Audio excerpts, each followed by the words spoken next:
ഇന്ന് ജൂൺ 5 ലോക പരിസ്ഥിതി ദിനം. ഞാനിന്നിവിടെ പറയാൻ പോകുന്നത് പ്രകൃതി സംരക്ഷണത്തെക്കുറിച്ചാണ്. അതിമനോഹരമായ പ്രകൃതി ദൈവം നമുക്ക് നൽകിയ ദാനമാണ്. നമുക്ക് ജീവിക്കാനുള്ളതെല്ലാം പ്രകൃതിയിലുണ്ട്. ശ്വസിക്കാൻ വായുവും കുടിക്കാൻ ജലവും ഭക്ഷണവും എല്ലാം. പ്രിയമുള്ളവരെ, പ്രകൃതി നമ്മുടെ അമ്മയല്ലേ? പെറ്റമ്മയെ എന്ന പോലെ പ്രകൃതിയെയും നാം പരിപാലിക്കണം. ഞണ്ടിൻ കുഞ്ഞു തൻ്റെ അമ്മയെ കാർന്നു തിന്നുന്നത് പോലെ നാമും പ്രകൃതിയെ കാർന്നു തിന്നുകയല്ലേ? കോൺക്രീറ്റ് സമുച്ചയങ്ങൾ കെട്ടിപ്പൊക്കിയും വനങ്ങൾ വെട്ടി നശിപ്പിച്ചും ജലവും വായുവും മലിനമാക്കിയും നാം ജീവിക്കുമ്പോൾ ഈ പ്രകൃതി സംഹാര താണ്ഡവമാടുന്നതിൽ തെറ്റു പറയാനാകുമോ?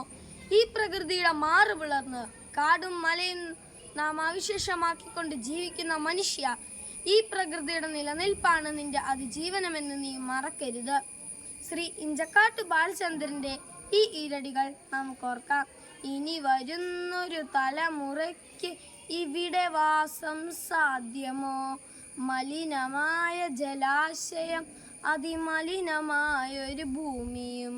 അതെ, ഈ പ്രകൃതി നമുക്ക് മാത്രമുള്ളതല്ല, ഇനി വരുന്ന തലമുറയ്ക്ക് കൂടി അവകാശപ്പെട്ടതാണ്. ഒരു ചെടി നടാം നല്ല നാളേക്ക് വേണ്ടി, ഒരു ചെടി നടാം 100 കിളികൾക്ക് വേണ്ടി. അതെ, മരങ്ങളും ചെടികളും വെച്ച് പിടിപ്പിച്ച് നമുക്ക് പ്രകൃതിയെ സംരക്ഷിക്കാം. പുഴകളിലേക്കും തോടുകളിലേക്കും മാലിന്യങ്ങൾ വലിച്ചെറിയാതിരിക്കാം.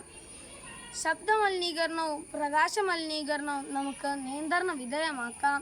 സൈക്കിൾ സവാരികൾക്കും പൊതുഗതാഗതത്തിനും മുൻതൂക്കം കൊടുത്ത് വായു മലിനീകരണം ഒരു പരിധിവരെ കുറയ്ക്കാം. പ്രകൃതിയുടെ സന്തുലിതാവസ്ഥ നിലനിർത്താൻ പല കാര്യങ്ങളും നമുക്ക് ചെയ്യാനാകും.